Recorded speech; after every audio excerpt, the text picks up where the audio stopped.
Welcome to the City of Florissant podcast, where we talk anything and everything related to the beautiful City of Florissant. Hi, I'm Mayor Tim Lowery, and welcome to another Mayor's Podcast show. With me today is the new MoDOT area engineer for North St. Louis County, Tabitha Locke. Tabitha, thank you for being here today. Yeah, thank you for having me. So tell us a little about yourself and how you landed this position as the engineer for North St. Louis County. So I'm a civil engineer. So I went to school at Missouri S&T, and after graduating a little over 8 years ago, I started work here in St. Louis as a construction inspector out of the Maryland Heights Project Office, so still in North St. Louis County.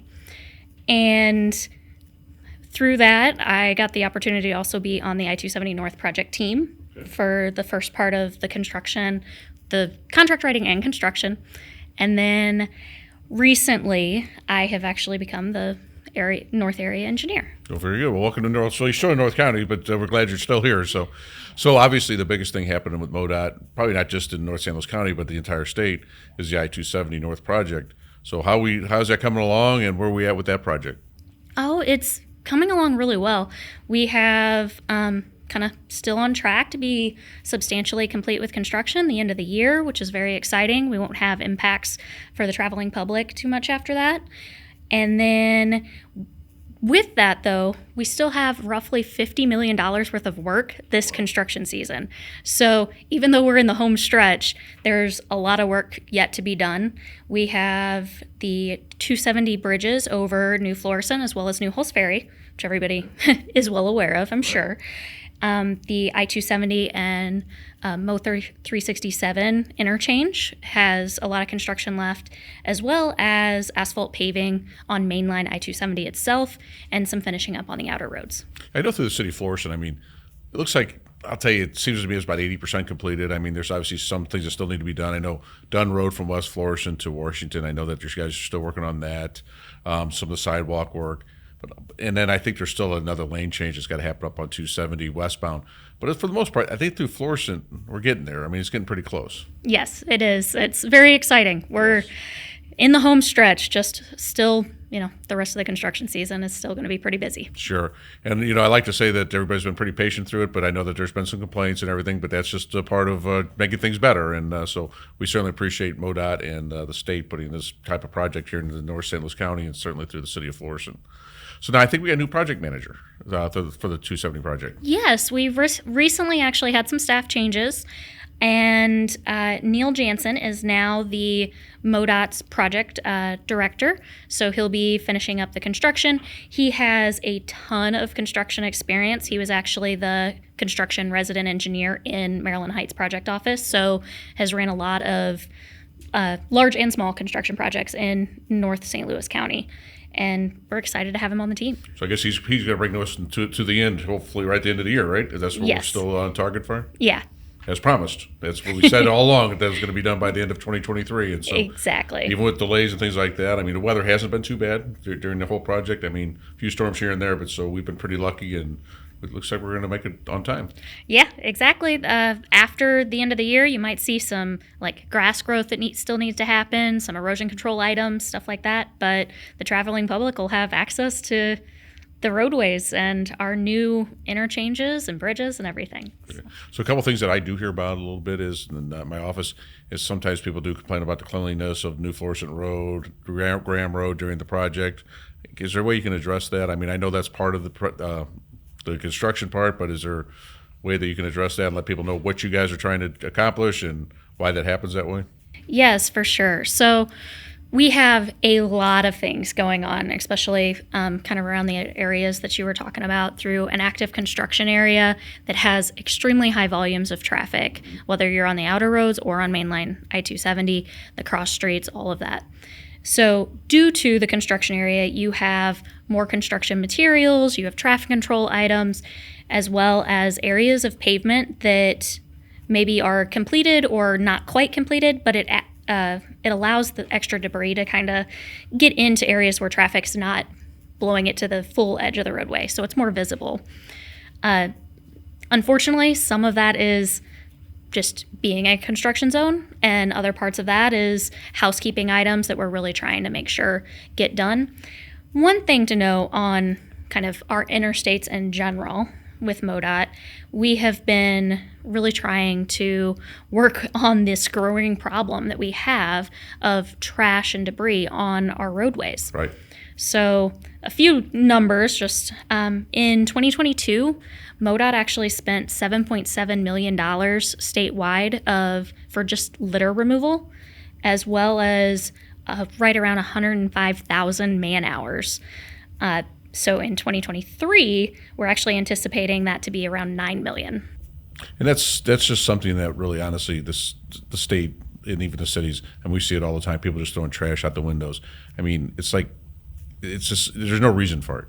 I mean, but it's costing not only the state, but the city a lot of money because we have to clean up those roadways.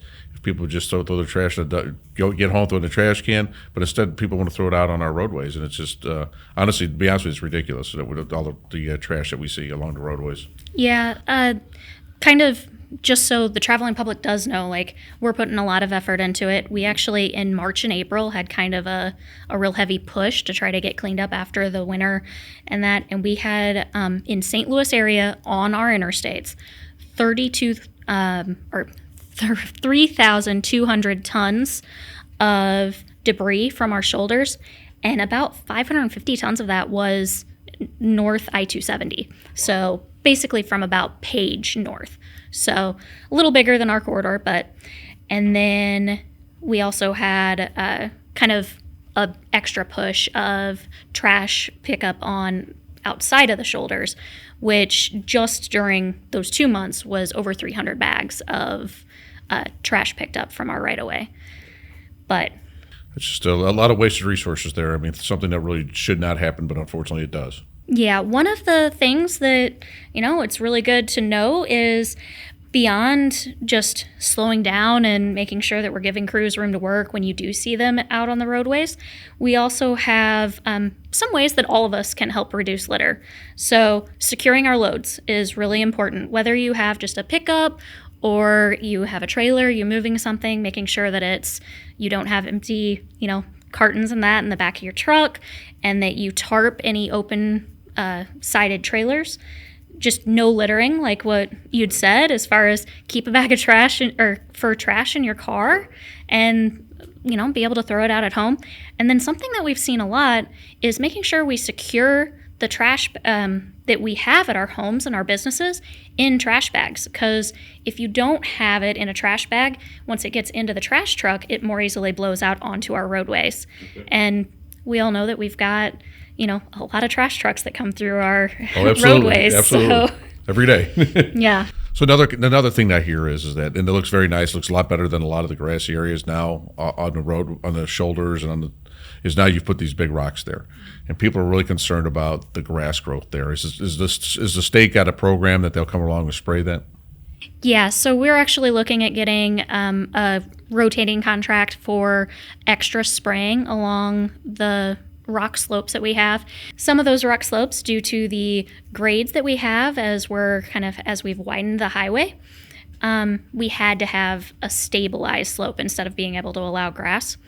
And with that does come extra spraying for vegetation and making sure that we keep them kind of cleaned up. And honestly, I do think it looks a lot cleaner.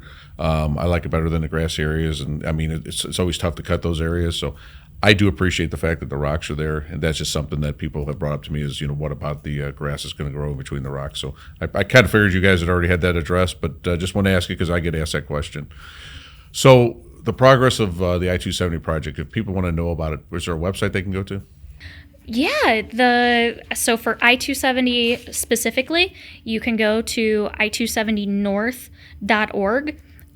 There's, detour maps for our current detours. There's different schedule stuff, and there's a place where you can say contact us. There's also, if you either have a road concern, whether it's on I-270 or anywhere else, you can always contact MoDOT's TMC 24 hours a day, and that number is 314-275-1500, or you can report a road concern online at modot.org. So, Tabitha, another concern obviously is that, it is a highway. I mean, we're working on a highway, and so we've got a lot of workers out there, moms and dads are out there. And I mean, what kind of safety precautions can we get out to our listeners and our viewers to make sure that we have safe driving, especially in those areas. Yeah, when we have any of the workers, whether it's our construction crews or just our everyday maintenance crews, if they're doing that litter removal, sweeping the shoulders, large debris removal, even pothole patching, we have workers on the roadway, and they're protected by what we call truck-mounted attenuators. So we call them TMAs. And with that, they kind of keep the workers safe, but we get them hit a lot, which damages equipment and can potentially injure people. So we've had 13 strikes this year in St. Louis district alone. So everybody, if you could just, put the phone down, slow down, especially in work zones, or if you see any of those signs or lights that's showing that people are in the roadways, we all just want to be able to go home safe. So other than the I-270 project, is there any other projects up here that you'd like to talk about in the St. Louis area? Yeah, we actually have a lot of active construction projects and upcoming work that's coming up in North St. Louis County. So we have the Mississippi River Bridge, 270 over the Mississippi, that Illinois is actually the one managing that contract, but it's a split between MoDOT and Illinois actually working together. At that kind of same area, we're redoing the Riverview interchange due to that bridge construction. And then we have ADA projects on St. Charles Rock Road, as well as Mo 367 south of I-270. We have a kind of an elevation project on US 67 up by Alton, right after you cross the Mississippi River, that finishes the end of this year as well.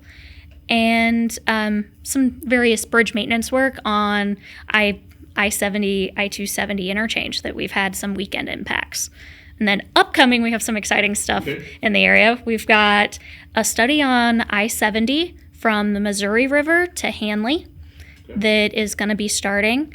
And we'll be reaching out to local communities in order to get input as kind of how that is.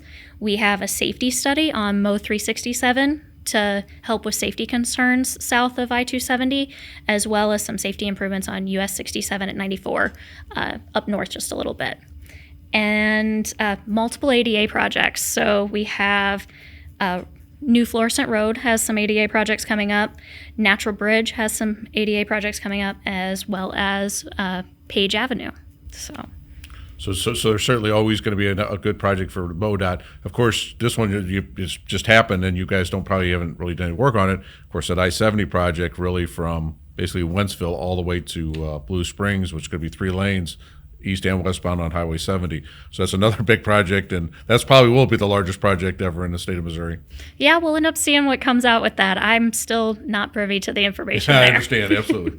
So anyway, I just want to thank you for being here on the Mayor's Podcast Show. I said we're happy that you're still here in North St. Louis County, and we certainly appreciate the relationship that we have with MoDOT and the commitment that they've made to North St. Louis County. Yeah, thank you for having me. Thank you. So this concludes another edition of the Mayor's Podcast Show. We are Florissant Strong. Thank you.